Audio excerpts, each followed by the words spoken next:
daily drafters, and welcome to a unique video here on the channel designed to get you ready for your Streets of New Capenna pre-release events this weekend.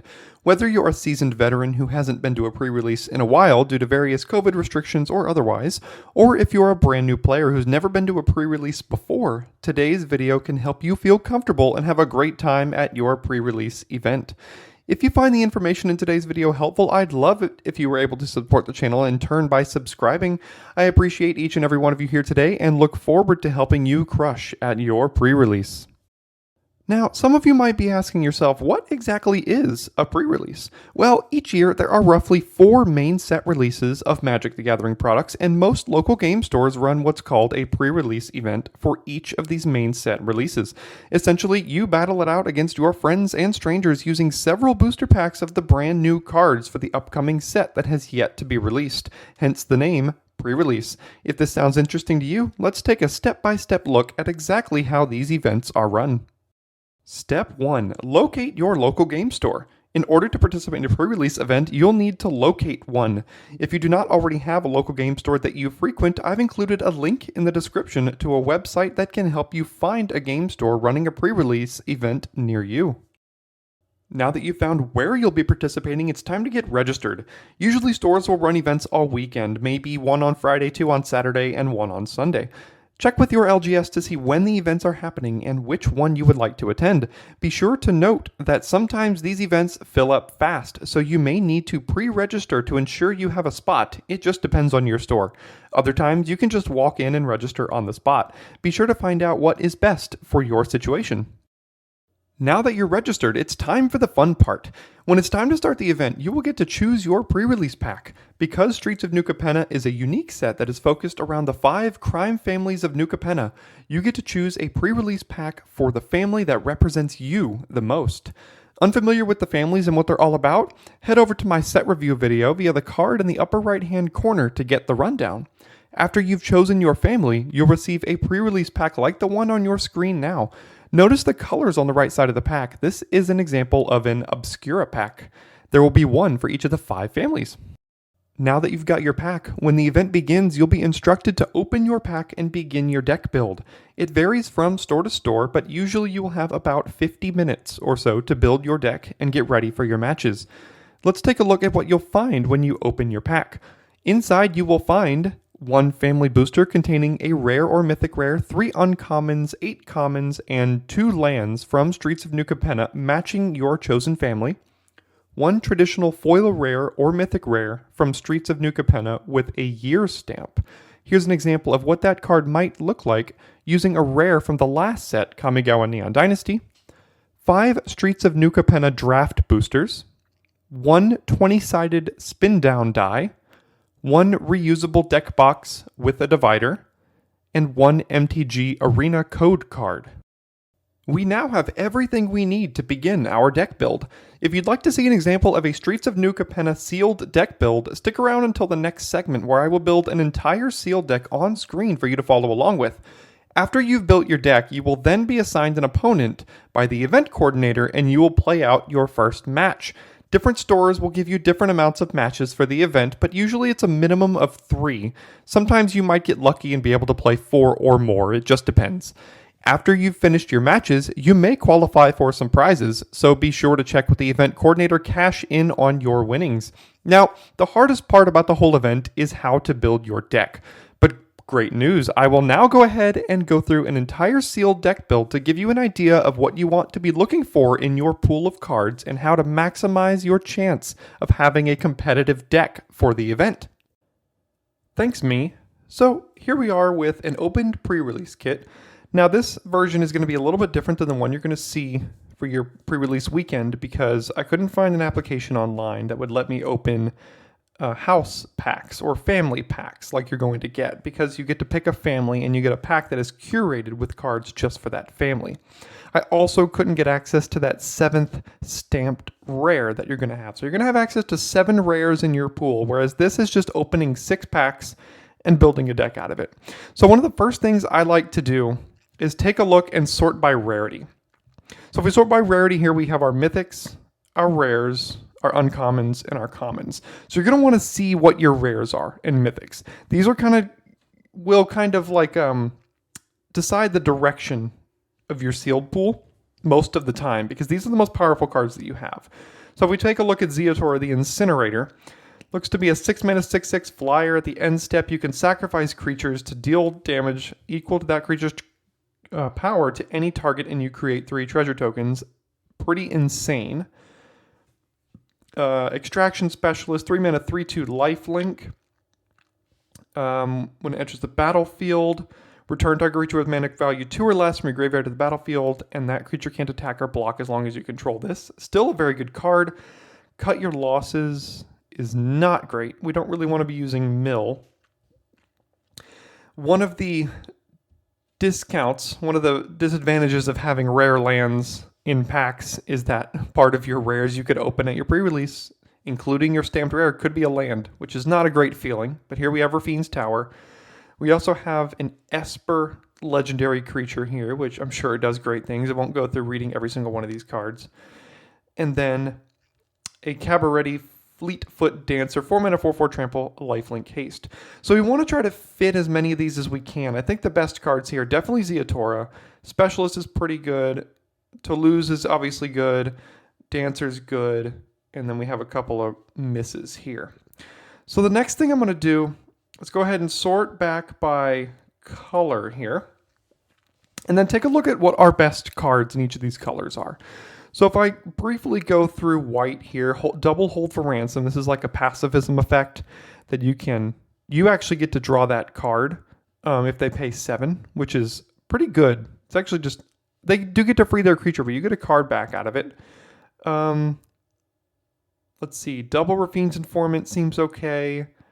Double Skycrier seems okay. Extraction Specialist. Inspiring Overseer is a great one. And then everything else is kind of take it or leave it as far as what these cards are trying to do here. So let's take a look at blue. Grifter is usually fine, especially in sealed where the decks go a little bit later. Obscura Initiate is probably okay. I don't know about Snoops. Echo Inspector maybe. And Cut Your Losses probably not. So we got a couple of blue, but not great in blue. Let's take a look at black. Cutthroat Contenders are pretty good. Grizzly Sigils are okay. Maybe one of them. Corrupt Court Official's great. Initiate could be all right. Double Murder. So that's our pretty big incentive to lean into black so far. Rafine's Silencer is good. Girder Goons is good. Join the Maestros is probably fine. Vampire Scrivener, I doubt we're going to have the life gain really needed. We could have a couple of sigils here, but I doubt we'll really be able to play these. Let's take a look at red. Mayhem Patrol, Plasma Jockey, and some overcosted removal spells. I don't think red's very good. Let's take a look at green here. Cabaretti Initiate, triple Most Wanted. We don't want to see that. Social Climber, Double Rocks Pummeler. I don't think that's what we're looking for. So black-white looks to be our best option based on what I've seen here so far. I don't really like green-red or much of the blue, to be honest. And the only one with black-white in this format is Obscura. Black-white and blue. So let's see. So we have an Obscura storefront. Rafine's Tower is an Obscura land. Tramway Station could help us splash red if we wanted to. Waterfront District can help us get blue in there if we're playing Obscura. And these are all kind of not great here. So let's see what we have. Double Shattered Seraph. We could put that in there. We do have our Obscura Toulouse.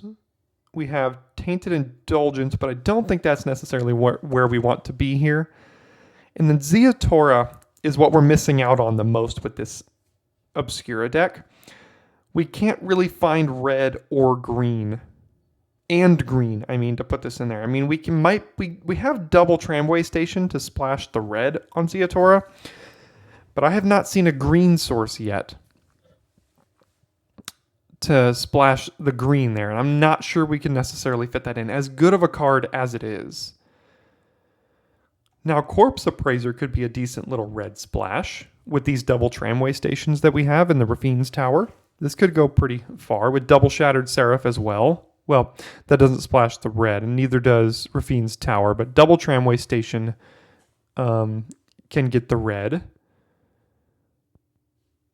So I think this is probably the base that I'm looking to run here. So finding your rares, finding what's most important, and then finding your commons and which colors you have the best commons of. This is a great removal deck here. Basically Obscura base. So let's go ahead and swap these and then sort by CMC. So here's the deck that I pulled. Currently have 33 cards, including 5 lands. So we're at 28 cards right now, so we need a few cuts. Do we want to splash double Appraiser? So if we splash double Appraiser here, all we're doing it off of is a double tramway station. And that's it. So we'd have to run a couple of mountains as well. But this is a very good card. I'd like to consider splashing it. Our curve is not awful. Our only 4 drops are Echo Inspector. And I don't think I really want to lean too much into blue, to be honest. I mean, we've got these couple blue pips. We've got this one here and double Corpse Appraiser. But like Grifter, Initiate, and double Echo Inspector, I'm not really looking to run necessarily. We could just kind of be straight black-white with a little splash of blue and then a couple of red here. Being mainly Obscura with a little bit of Maestros. So we are down to 24 playables here. So we need to cut one more. Let's take a look. Maestro's Initiate is okay. That's a decent enough card, I think.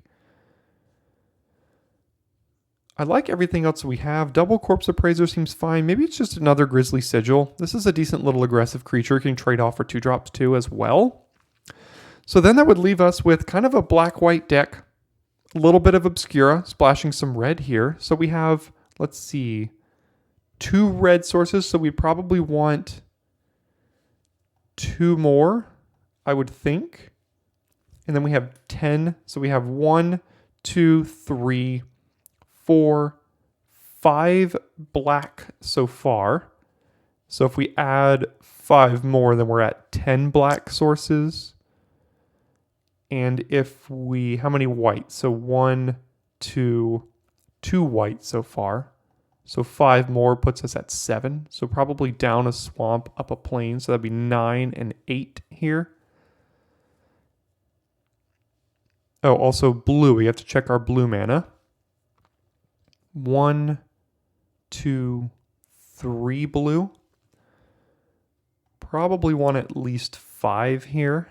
So the mana situation is going to be a pretty big hindrance here at the drafts. If you don't open the fixing that you need, it could be a little difficult. So if we cut a plains here, we do have several 2 drops in white, but we have 1, 2, 3, 4, 5, 6, 7 white sources, which is on the lower side. But these do count as white sources as well, technically. We have 1, 2, 3, 4, 5, 6, 7 blue sources. 9 white sources if you count these 2. We have 1, 2, 3, 4, 5, 6, 7, 8, 9, almost 10, 11 black sources, which is plenty. We do have double murder here. So, and every single card in our entire deck has a black pip in it somewhere. So I think I'd probably run it back. Oh, we have 41. 1, 2, 3, 4, 5, 6, 7, 8, 9, 10, 11, 12, 13, 14, 15, 16, 17, 18 lands. So we'd have to cut another land here.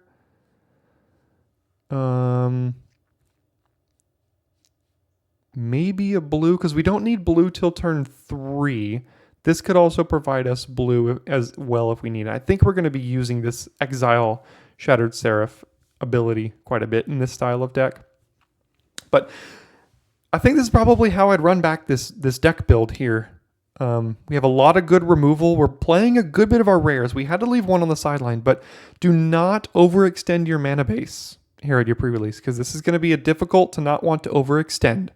We're already kind of stretching for 4 colors a bit here, and that may not even be correct. We may not even be supposed to splashing these Corpse Appraisers, but you can also adjust your deck in the middle of the event if you notice that your mana is a little suspect. So definitely take advantage of that as well.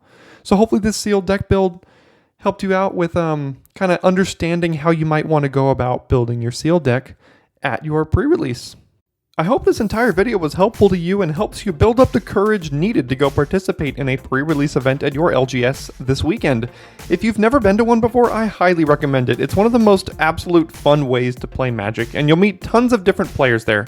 If you do end up going, return back to this video and leave a comment to let me know how it went for you. I'd love to hear your feedback from each and every one of you about your event. Thanks so much for sticking around till the end of the video, and I will see you next week here at Daily Draft.